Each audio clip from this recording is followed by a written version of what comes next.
I heard there was a sighting of a sleigh in Santa Claus. He's been circling around to see what it's going to do. Folks, good afternoon. Actually, it's still morning. Good morning. I'm Joe Biden, Dr. Joe Biden's husband. Just like educators everywhere, being an educator and what she does, it's who she is. Once again, during this pandemic, we've seen who our educators are. They're selfless, they're dedicated, they're cut from a true cloth of character and commitment. They represent one of the most critical professions in America, and that's not hyperbole, that's a fact. From cradle to career, they give people of all ages the confidence to believe in themselves, to equip them to succeed. And as Jill says, any country that out-educates us is going to outcompete us. And this critical moment of our nation's history, it's essential that there is an educator serving as Secretary of Education. I want to make that clear again. An educator, someone who's taught in the classroom, comes out of the classroom.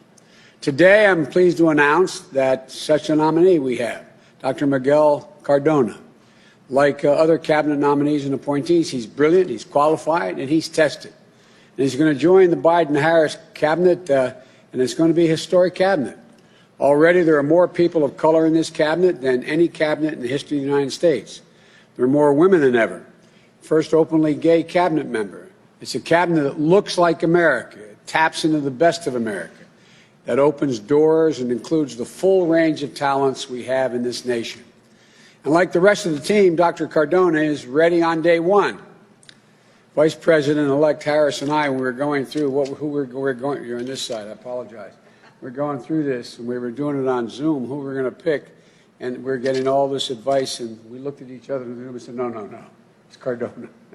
It's real easy. So Vice President-elect knew we needed an education secretary who truly understands what it's been like for educators, administrators, families, caregivers, and students this past year. They worry. They're under stress. They stretch local budgets that have left educators out of work. There's mixed signals from the White House that have left more confusion than calm. And they left so many parents and schools feeling like they're on their own. But we also need someone who knows what it's like, what it takes to get through this crisis. Reopening schools safely will be a national priority for the Biden-Harris administration. Early next year, I will put forward before the Congress our plan as to what comes next. But I assure you it includes funding to keep educators on the job just like we did during the Recovery Act. And it saved 400,000 education jobs and the future of millions of children. It also includes asking Congress to provide funding needed so we can achieve the ambitious but doable goal of safely opening a majority of our schools by the end of our first 100 days. We can do this if states and cities put strong public health measures in place that we can all follow. For example, in our first 100 days, I'll be asking all Americans to mask up for 100 days. We'll require masks in federal buildings, interstate travel, and the like, and on trains, where I have the authority to insist that happen.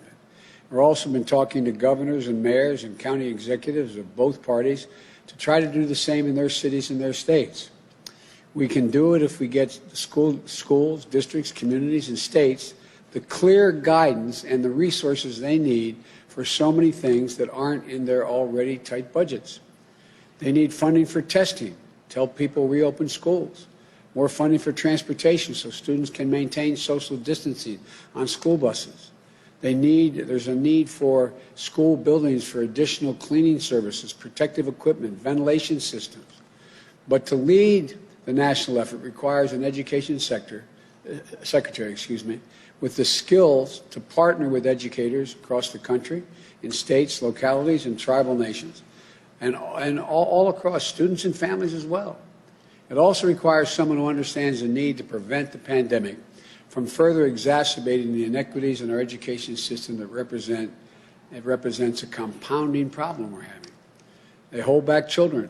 They hold back educators. They hold back our country from fulfilling its potential. Take remote learning.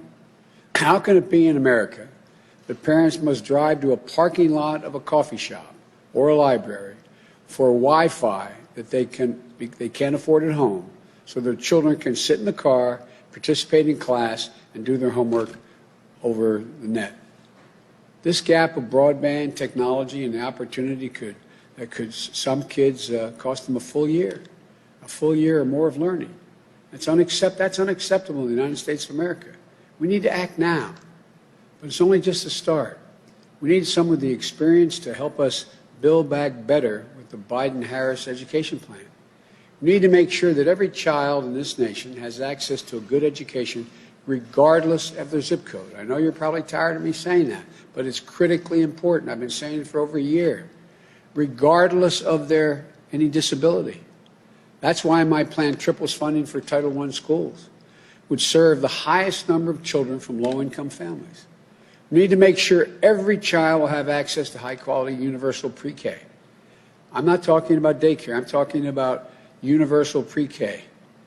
That is starting at age 3, 4. We need to finally pay teachers what they deserve. The work they do is of extreme national importance, and their salary should reflect that. But they can't do it alone.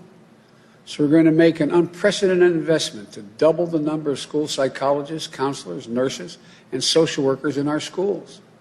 When trained professionals are helping care for students' mental health and behavioral needs, along with concerns around things like housing and food, it frees up educators to focus on teaching and the other critical work that teachers do in the classroom.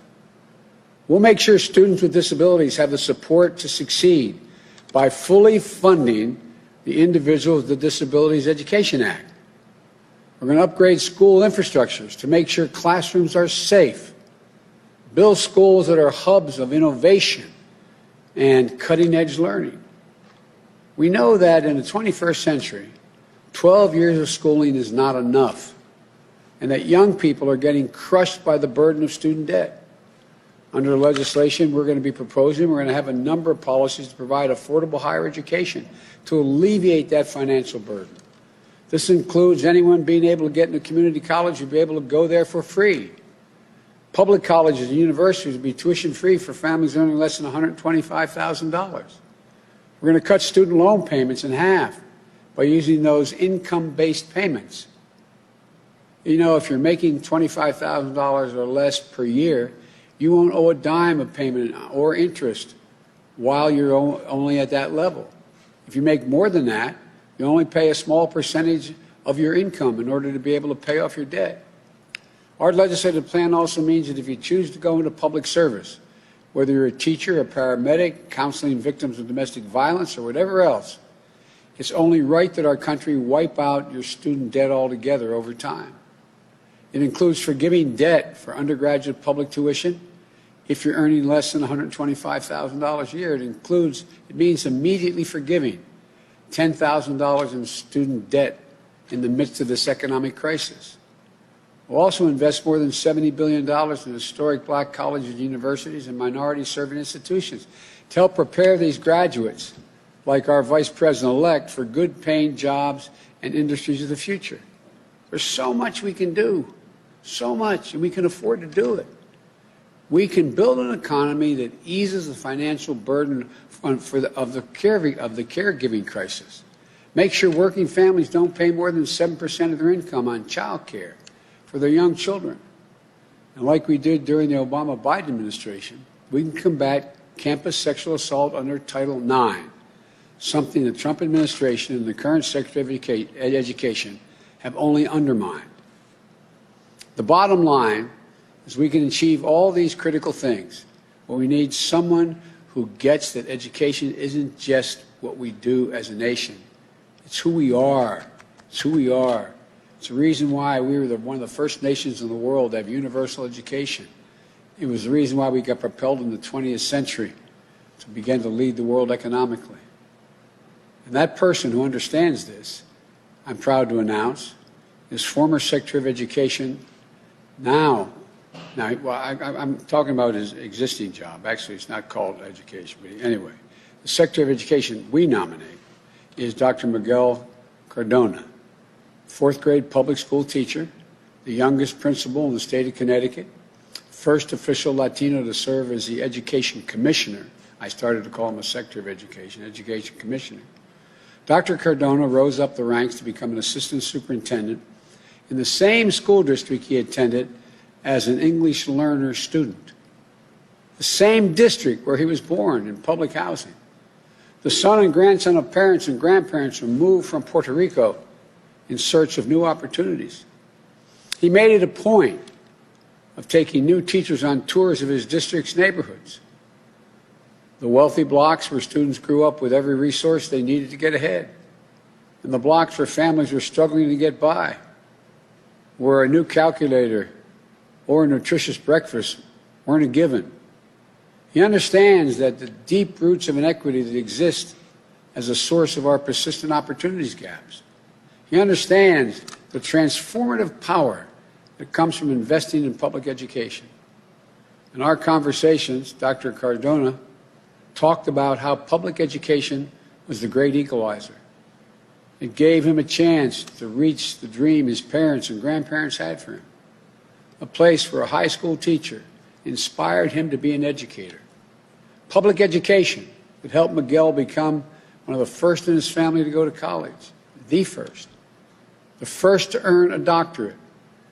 And with that preparation and grounding, Dr. Cardona has brought his heart, his knowledge, and his passion for education to bear on behalf of the students across Connecticut. And when that pandemic struck, he was ready. He helped secure more than 140,000 laptops, more than 40,000 internet connections for students who lacked them. Because of him, Connecticut became the first state in the nation to ensure that every single public school student was equipped to engage in remote learning regardless of family income. As the months passed, he followed health guidance and he got the funding and the resources to provide masks and plexiglass and testing so schools could reopen and operate safely. That's the vision, resolve, and initiative. They're all going to help us contain this pandemic and reopen our schools safely and build back better. And it's a standard of care that comes from having taught in a classroom. That comes from a hardworking family who found their way in America through public education. It comes from someone who knows from his core that our nation's children are the kite strings that lift our national ambitions aloft.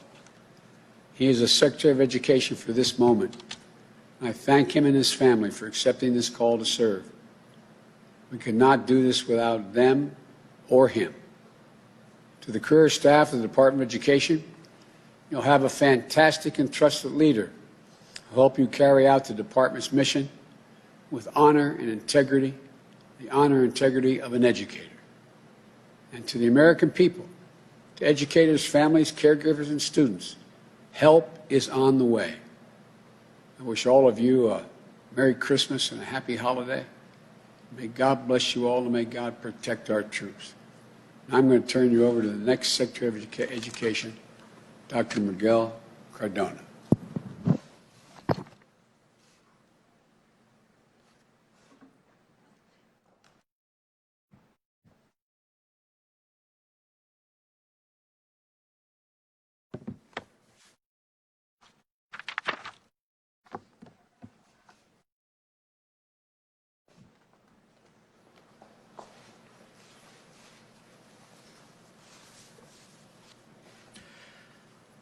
Mr. President-elect, Madam Vice President-elect, thank you for this opportunity to serve. I know how challenging this year has been for students, for educators, and for parents. I've lived those challenges alongside millions of American families, not only in my role as State Education Commissioner, but as a public school parent and as a former public school classroom teacher.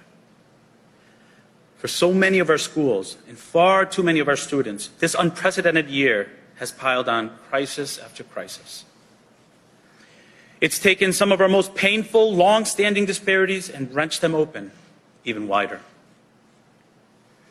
It's taxed our teachers, our leaders, our school professionals and staff, who already pour so much of themselves into their work. It's taxed families struggling to adapt to new routines as they balance the stress, pain, and loss that this year has given. It has taxed young adults trying to chase their dreams to advance their education beyond high school and carve out their place in the economy of tomorrow. And it has stolen time from our children, who've lost something sacred and irreplaceable this year, despite the heroic efforts of so many of our nation's educators. Though we are beginning to see some light at the end of the tunnel, we also know that this crisis is ongoing, that we will carry its impacts for years to come, and that the problems and inequities that have plagued our educational system since long before COVID will still be with us even after the virus is gone. So it's our responsibility, it's our privilege to take this moment and to do the most American thing imaginable, to forge opportunity out of crisis, to draw on our resolve, our ingenuity, and our tireless optimism as a people, and build something better than we've ever had before. That's the choice Americans make every day. It's a choice that defines us as Americans. It's the choice my grandparents made. Abelino and Maria de la Paz Cardona and Hermana Muñiz Rosa, when they made their way from Aguada, Puerto Rico, for new opportunities in Connecticut. I'm proud to say I was born at the Yale Acres housing projects. That's where my parents, Hector and Sarah Cardona, instilled early on the importance of hard work, service to community, and education. I was blessed to attend the public schools in my hometown of Meriden, Connecticut, where I was able to expand my horizons and become the first in my family to graduate college and become a teacher, a principal, and assistant superintendent in the same community that gave me so much. That is the power of America. And I, being bilingual and bicultural, am as American as apple pie and rice and beans. For me, education was the great equalizer. But for too many students, your zip code and your skin color remain the best predictor of the opportunities you'll have in your lifetime. We've allowed what the educational scholar Pedro Noguera calls the normalization of failure to hold back too many of America's children. For far too long, we've allowed students to graduate from high school without any idea of how to meaningfully engage in the workforce, while good-paying, high-skilled, technical, and trade jobs go unfilled. For far too long, we've spent money on interventions and Band-Aids to address disparities, instead of laying a wide, strong foundation of quality, universal early childhood education and quality social and emotional supports for all of our learners. For far too long, we've let college become inaccessible to too many Americans for reasons that have nothing to do with their aptitude or aspirations, and everything to do with cost burdens and, unfortunately, an internalized culture of low expectations for some. For far too long, we've worked in silos, failing to share our breakthroughs and our successes in education. We need schools to be places of innovation, knowing that this country was built on innovation. And for far too long, the teaching profession has been kicked around and not given the respect it deserves. It shouldn't take a pandemic for us to realize how important teachers are for this country. There are no shortages of challenges ahead, no shortage of problems for us to solve. But by the same token, there are countless opportunities for us to seize. We must embrace the opportunity to reimagine education and build it back better. We must evolve it to meet the needs of our students. There's a saying in Spanish that we say, en la unión está la fuerza. We gain strength from joining together. In that spirit, I look forward to sitting at the table with educators, parents, caregivers, students, advocates, state, local, and tribal leaders. There's no higher duty for a nation than to build better paths, better futures for the next generation to explore. For too many students, public education in America has been a flor pálida, a wilted rose, neglected, in need of care. We must be the master gardeners who cultivate it, who work every day to preserve its beauty and its purpose. I'm grateful for the chance to take on this responsibility. And I'm grateful to my own children. Miguel Jr., or as we call him, Angelito, to my daughter, Celine, and to my wife and best friend, Marissa, herself a middle school, family school liaison. And I'm grateful for the trust you've placed in me, Mr. President-elect and Madam Vice President-elect. I look forward to getting to work on behalf of America's children and the families and the communities and the nation they will grow up to inherit and lead. Thank you.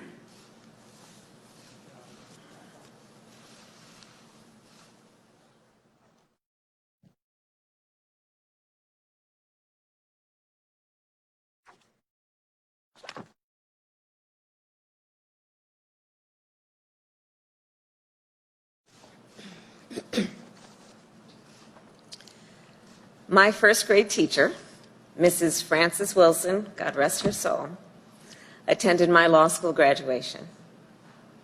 She taught our first grade class with 2 teachers' aides and 22 students in the classroom. And she instilled in me a deep belief in the importance and significance of public education that I carry with me to this day. If we are going to fulfill our country's promise, we must be dedicated to a strong public education system. We must value it, we must strengthen it, and we must invest in it. Because one of the most important gifts a society can give its young people is the gift of a world-class education. We also know that right now, our education system, as we have discussed, from early learning centers to colleges and universities, is reeling from this pandemic. Parents and educators are being stretched to their limits, and so are the cafeteria workers and the bus drivers and custodians and nurses who normally keep our schools running. Students at colleges and technical colleges now worry about losing credits, losing financial aid, and losing income from working on campus. And all this disruption is taking a heavy toll on the mental health and well-being of our students of all ages who are at risk of falling behind. At the same time, this pandemic threatens to widen disparities between students of different races and backgrounds, making it harder for those who already were behind to keep up. So first things first, we need to get this virus under control and reopen our schools safely, as the President-elect always says. And that is why the President-elect and I are supporting funding for our education system in this recently passed COVID-19 relief legislation. And we will continue to fight for additional emergency relief for our educators and our schools. And even as we do, we must also build a public education system that lifts up all Americans, regardless of race, background, or zip code. An education system that prepares them with the knowledge and the skills to thrive in a 21st century economy. We must make sure our children are getting the foundation that's so important for lifelong success. We must end the current status quo where school districts with the greatest needs get the fewest resources. And we must remove barriers to opportunity for poor and rural communities and communities of color. The leader that we have announced today will help us do that and unlock the power of an education for all Americans. Dr. Miguel Cardona is not only a seasoned public servant, he is also a former public school teacher and administrator with the experience in the classroom. and he knows what our students, teachers, and schools need to be successful. He has dedicated his career to fighting for our children and dedicated his career to investing in their capacity. And he has a deep belief in the power of a world-class education to help every child everywhere overcome barriers of race, gender, or income to reach their God-given potential. Dr. Cardona represents the very best of our nation, and he is the kind of leader America's students, educators, and families deserve. I've always believed that government has three principal functions: public health, public safety, and public education. Over the course of the past few weeks, we have announced remarkable leaders who will help contain this pandemic and keep the American people safe and secure. Under Dr. Cardona's leadership, we will work together to put together an outstanding education system that will be within reach for everyone, breaking down barriers to equality, opening new paths to opportunity, and helping to fulfill America's promise to all of our children. Thank you, Mr. President-elect.